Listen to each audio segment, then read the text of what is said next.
The Sports Lounge in Soi 1 off Pratamnak is home to all your favourite sports and food.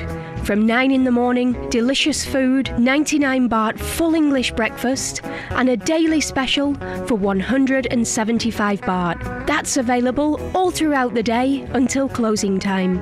Soi 1 Pratamnak in the Pattaya Heights condominium with plenty of parking. Fabulous 103 FM. Joining me in the studio right now, we are so lucky because in the studio, if you're a football fan, and I'm sure you are a football fan, if you're a football fan, the name I'm going to give you in a minute is going to make you go, oh my God, what's he doing on 103? It is Ian Rush. Good morning. Good morning. And also with him as well is Simon from Retox. Good morning. Yeah, morning, mate. You're kind of like his minder, aren't you? Not really. His missus better out than me. Where are you going to be for the cup final? Well, at the moment, we're not sure. It depends who gets there. You know, I'll most probably go to the final. I'll most probably be in Russia for the final. Oh, you'll actually go for the... Oh, wow. Most probably. Depends who gets there, you know. You got any spare tickets? Well, you never know. Depends who gets there. If England get there, no. OK, so we had the news last night, Ian. Germany shocked the world by losing. Yeah, it was an unbelievable result. You know, something which I never thought would happen. You asked me before the tournament started who's going to win it, and I always said Brazil or Germany. You know, right, because they're the ones who always do win, aren't they? Yeah, but it was an absolutely amazing result because I've watched all the games and everything, and I still fancy Brazil and that, but I think anyone can win it now. You know, the game's so open and everything now. I think it's been a fantastic World Cup, you know, great to watch and everything, and it'll get better. I was going to ask you, who do you think is going to win? Right, I still think Brazil, but nothing would surprise me now. You know, where Germany getting knocked out, you know, Argentina were knocked out, but they're back in it again now. What about England? Well, I think they've been absolutely fantastic. You know, you take nothing away from them. Before, I said if they got to the quarter-final, semi-final most, but looking at them now, where Harry Kane, he's a top player, he's a top goal scorer at the moment, he's on fire, you know, and I think they can go all the way now, and you know, it's just you need that luck to get to the final and win it. You need a little bit of luck. England, again, they play. I think it's in the early hours in the morning. If they draw or win, they top the group. They're going to finish second anyway, so they're going to go through to the next round anyway, the last 16. Right. So they're going to go round 16, but depends who you get in the last 16 quarter-final. You need that little bit of luck, and England might just have that. Are there any... Because obviously you're ex-Liverpool player. You can't play for England because you're Welsh, can you? Yes, unfortunately, I didn't get there with Wales and all that. We had a great Euros 2016, but the World Cup, unfortunately for Wales, we didn't get there. So... Are there players from Liverpool that are playing in the British English team? Yeah, you got the Trent, Alexander Trent. You know, he's there. You know, we got Jordan Henderson. You know, he's in the midfield there. You know, I think England, the national team, they've got a good young squad, and I think if they don't win it this time, I think in 4 years' time they'll be major contenders because they'll be at the right age and everything. Then, Okay. There's a lot of young ones there, and this is what making England that maybe a little bit special because. They've got experience, but they've got young players there, you know, exciting players and all that, and they're gaining the experience in this World Cup, where, say, to go on maybe the next World Cup's in Qatar, you know, so I think they could be, the average age there will be most probably perfect. Now, before the football started, and we all know that I'm not an expert on football, before the World Cup started, there was a lot of, should we say, bad feeling about playing in Russia. Everybody was knocking it. But now I'm hearing that people are actually enjoying it there. Well, that's what it's all about. I think, you know, a lot of people were apprehensive before they went to Russia, no, not just in England, but everywhere. You know, I think in the Euros there was a bit of trouble with Russia and England in the Euros. But go to Russia, it's been everyone I speak to is over there has been absolutely fantastic. They've been made welcome and everything, and that's great to see that. And that's what football's all about. Football is for people, different countries mixing and having a drink with each other and enjoying themselves. Right. Yeah, of course you want to win, but at the end of the day, you know, they're travelling the world and meeting different cultures and everything, and that's what it's all about. Tomorrow night, you are going to be at Retox in Soy Honey. That's correct, yeah. Making everybody welcome. Who's playing that night? Tomorrow, I'm not sure, who is it? Russia and Spain, I think so, yeah. Which is... Yeah. Couldn't be who you want, really. You can just do a rewind if you want. No. It is, yeah? Russia and Spain tomorrow. I'll check, maybe. I think it is. Right. And what time are you at Retox Soy Honey? Tomorrow it's from 7:30. 7:30. It's a special event. Is there a charge on the door? Tomorrow, yes, it's 1,000 baht. 1,000 baht, okay. And you have a whole evening where you can join Ian Rush, and he'll be presumably filling everybody in on the world football. Well, I think about everything, the Q&A and everything, anything, not just World Cup, about anything, football, English football, whatever, yeah. One question before we go. When all your mates were going off to play for England and you were Welsh, did you ever wish that you'd been English? I never wished I was English.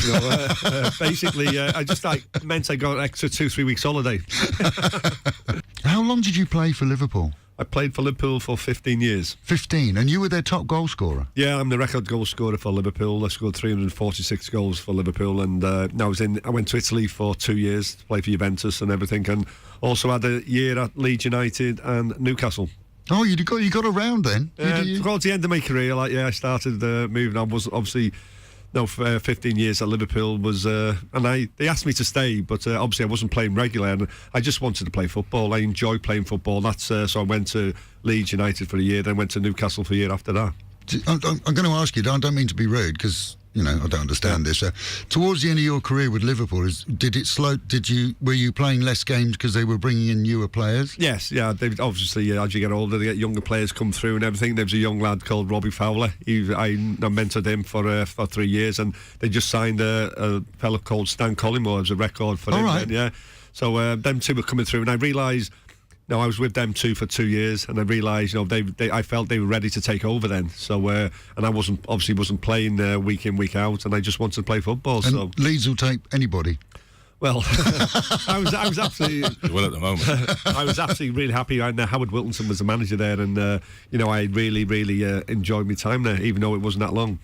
I'm not going to do it because I can't do that. But this, where you see the people interviewing players like yourself, superstars, and they'll say, well, in 2004 in that game against so-and-so in the second half in the 33rd minute when you do you actually ever remember, and is there any parts of games that you played that really stick out in your mind? Well, for me, people mention a goal and I would most 99% remember the goal. Really? Yeah, that's one of them. You just remember everything. For me, there's a lot of things. 1986 FA Cup final. That was a dream come true for me. I scored to beat Everton, with the local rivals.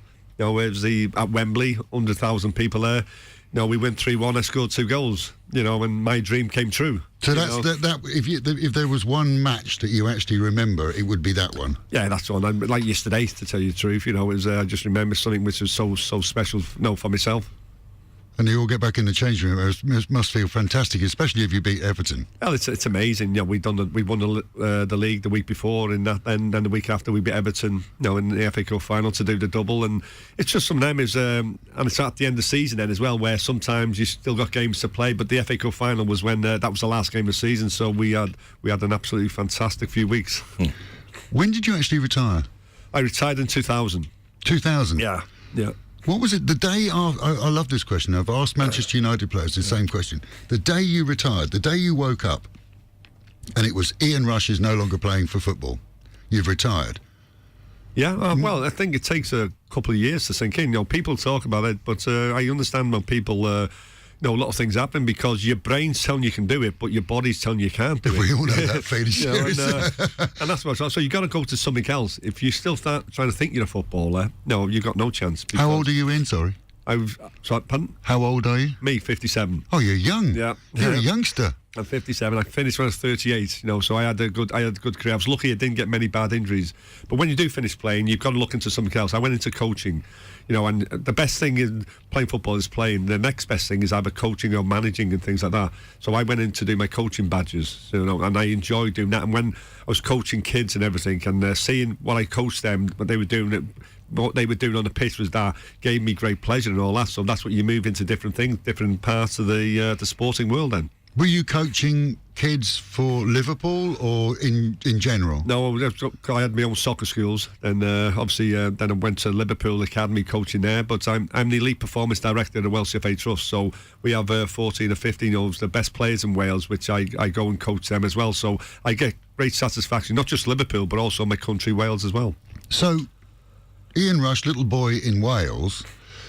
How did you go straight from a schoolboy to going to play with Liverpool? No, I went. I was in a little village in Wales. Actually, my first club when I was 16 years was Chester City.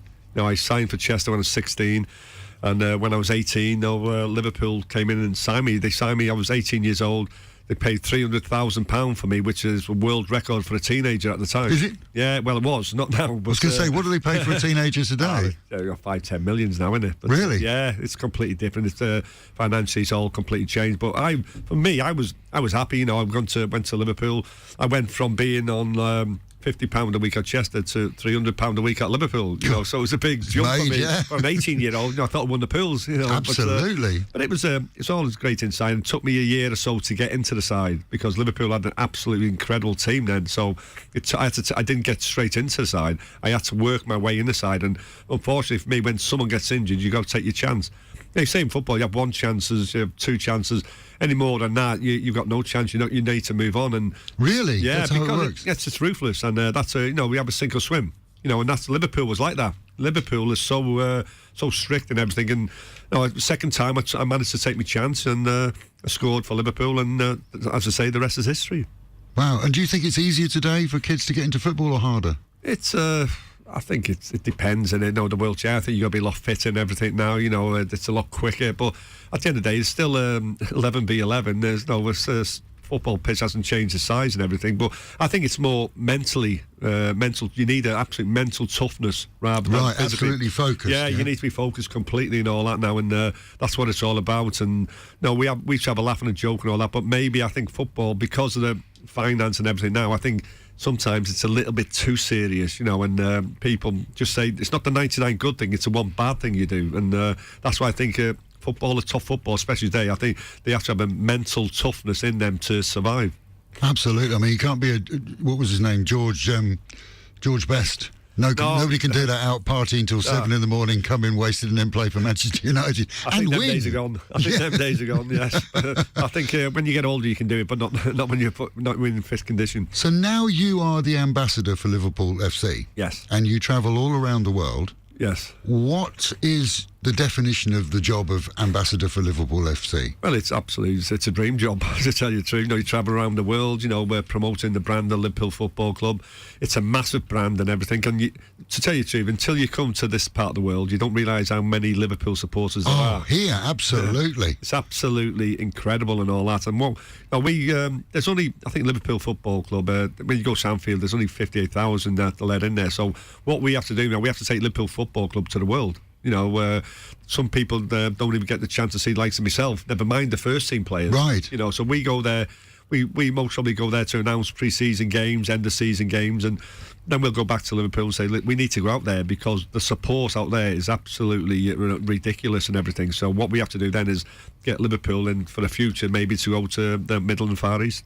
So I know you've been to Thailand before because we spoke last time you were coming over. You're also coming to Retox as well. And was that your first time, or have you been here many times? No, I've been here many, many times. I've been to Thailand, to Bangkok. I was playing over 40s games in Bangkok. We had you were playing? Yeah, no, the 5-side, just between a few ex-players and everything. And no, we're there for about 5 years. Went for about 5 years, so we really, really enjoyed it. So have you actually worked with Thai footballers and Thai kids that are playing football? Have you met Thai footballers? Yeah, but not the kids and everything. For me, I look at Thailand. It's a massive country. They should be doing better in football. The size of the country, the people there. And I think it all comes down to the coaching, the teaching. It's just teaching like you go to schools, you've got the right teacher to teach you the right thing. If you've been taught the wrong thing, you grow up not learning right. And football's the same. The football pitch, I say, is a classroom, and that's what you do then. It's a classroom there, so you go because you got to coach them the right way. So how much would Thailand have to pay you to come and be their coach? That's quite a fair question. We should do that. We should have a whip round, really. It'd be good, wouldn't it? Sunday, I think you're going to Planet Football. Yeah, which is where all the young children here, lots of them, especially the expat children, they're all learning to play football there. So you're going to be giving them a few tips? Yeah, that's what we're looking at, to give them a few tips and everything. I think the most important thing with kids is that they enjoy themselves. If they're not enjoying themselves, they're not going to play the best football. So I think it's all about getting them to enjoy themselves and most probably teach them things which at the time they don't realise. But then when you give them some tips, then the most important thing then is they've got to go away and practice them.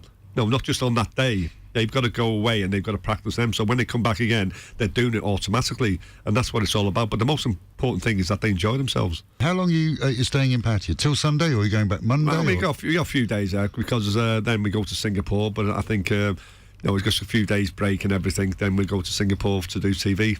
And have you been out and about around Pattaya since you've been here? Oh, you only got here yesterday. I only right? got here yesterday, so I was here like a few months ago and everything. So we had a look around there, and it's just great to see. It's different cultures and different parts of the world. And what I do like about Pattaya is that the people are very friendly. And that's what we like as well. You know, this city 8 years ago there were no sports bars. We were lucky if you went somewhere and there was a television. Honestly, do you remember that? You go in somewhere, it'd be like one TV, and the whole crowd would be just watching this one TV. And you've done it, actually, with Retox. You've got more TV. I think you own more TVs than Curry's now, don't you? Yeah, if you remember, when we made Irish Rovers going back 10 years, that was the market, the sports bar market, because like you say, there was nobody covering sport. Yeah, you even had the pull-down screen, didn't you, for the big matches? You had a pull-down video screen, That was state of the art 10 years ago. Yeah, it was, wasn't it? Believe it. Now you can sell it for two quid at the minute. But, there was a market there. Now, now it's still a massive market, and that's what we do. But there's a few more doing it now. I'm gonna ask you a question as a non-football person as I am. I watch football every now and again, especially with the World Cup. I just look over people's shoulders.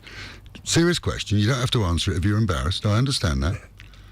All these people, when they roll over, somebody runs past them and they roll over and they're clutching their ankle for like 10 minutes. Is it real?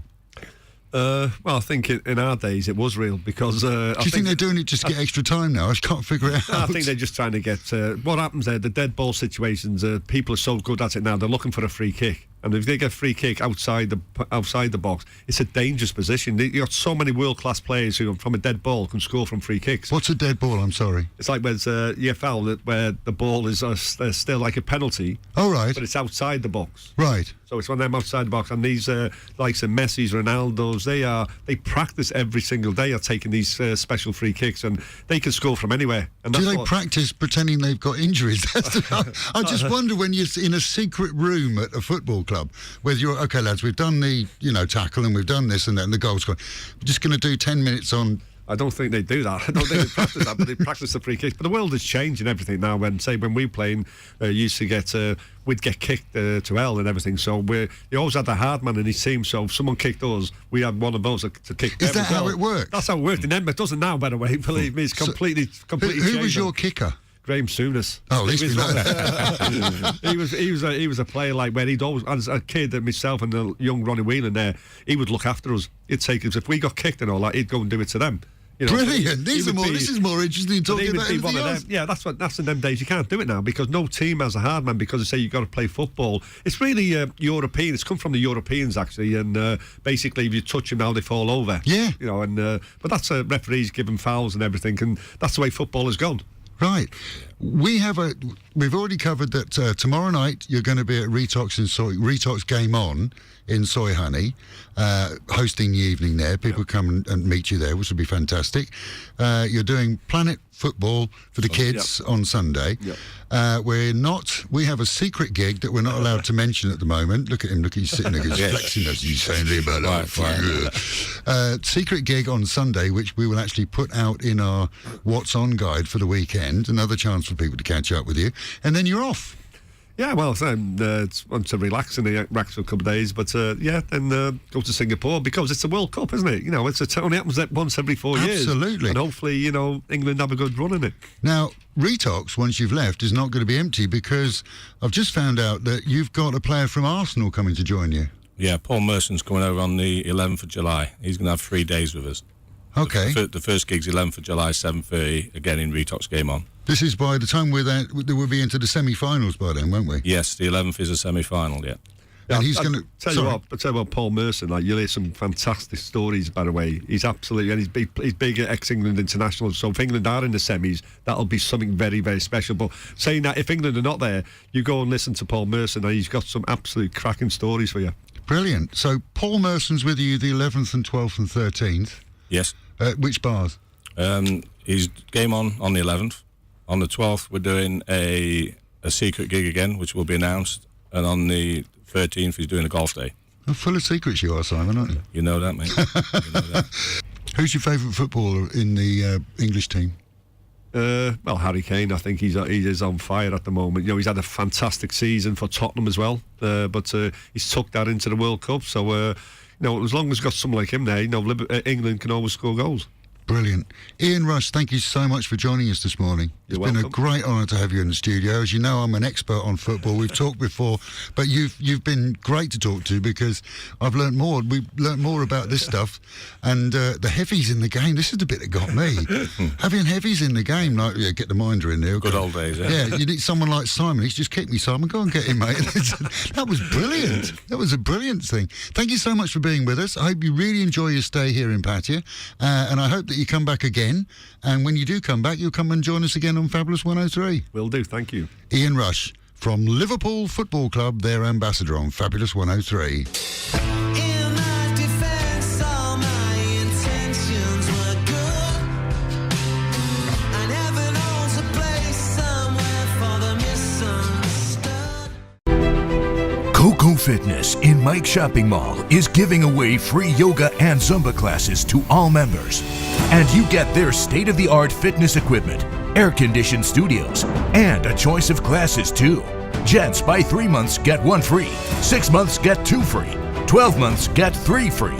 And for the ladies who are looking to keep in shape, you get 50% off all memberships. Take advantage of these great deals now. From 7 a.m. through till 11 at night. Coco Fitness, no excuses.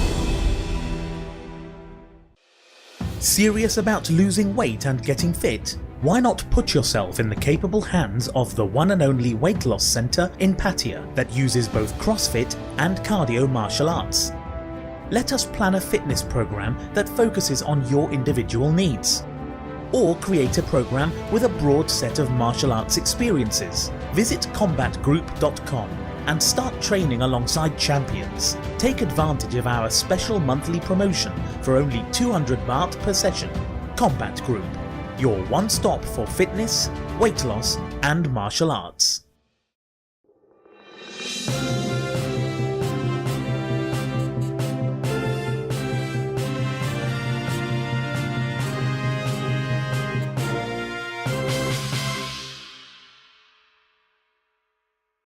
Operations to drain floodwater out of the Chiang Rai cave have failed again. This due to continuous rainfall which has hampered the Thai Navy SEALs rescue mission. Levels have risen and fallen as new pumps have been added in an attempt to rescue a youth football team and their coach who went potholing there at the weekend. It's a 10-kilometre long system of caves and tunnels that the lads had been exploring, and water levels have been dominated by the local water table and storms. The waiting continues, sadly. Meanwhile, at home and in Pattaya, police are satisfied that the Thai girlfriend of an Australian who fell from a balcony on Monday died accidentally, this according to local media sources. It seems that the couple had known each other for some while, and he was a regular visitor to the city. They'd had a minor row at 1:30 in the morning, and according to him, he had no idea she was about to jump. Police and immigration officers in Pattaya plan to return a 36-year-old Japanese man to his own country after arresting him a week ago. It seems that the man is believed to be a member of the Yakuza crime gang in Japan, and he was caught as he boarded a plane to Cambodia. He faces several charges in Japan, including a part in a 24 million baht fraud. A 72-year-old American has been sent back to the United States to face charges there of child rape. The former teacher had told pals of his conquest during a night of drinking in America, and they in turn told the authorities. He fled to Thailand decades ago. US authorities had requested assistance from their Thai counterparts in finding, arresting and returning him to face trial. Our guest yesterday, Liverpool star Ian Rush, features tonight at Retox in Soy Honey, hosting a World Cup evening there. And a video of the interview is on our Facebook page, which is facebook.com/fabulous103. And with the Met Office promising highs today of around 32, dropping down to 30, and a good chance of rain at some time. That is the local and national news from Fabulous 103, keeping you in touch with Thailand and of course Pattaya, the city of fun.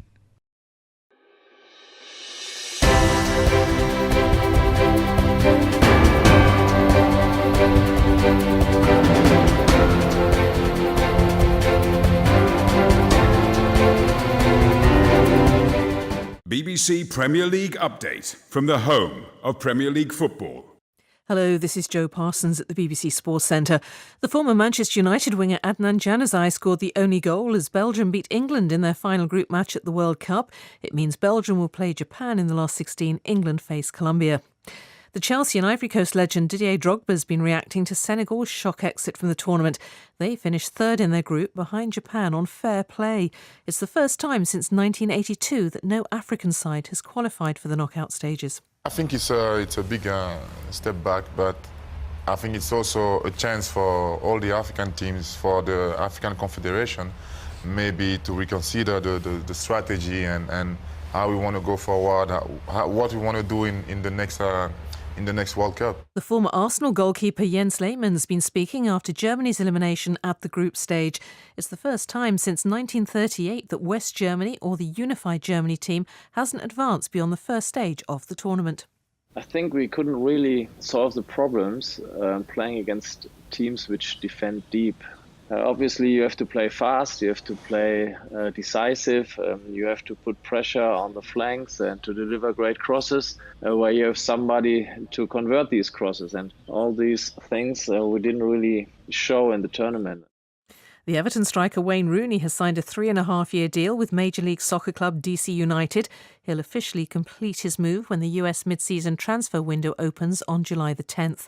There's no transfer fee, but it's understood DC United have agreed a compensation package with Everton. Liverpool and Chelsea have come to an agreement over the fee for the striker Dominic Solanke. The England Under-20 World Cup winner left Chelsea in July last year, but as Solanke's contract had expired, the fee was due to be set by a tribunal. That's been avoided, although the terms of the deal are confidential. And for more football news from the BBC, go to bbc.com/football. BBC Premier League update from the home of Premier League football.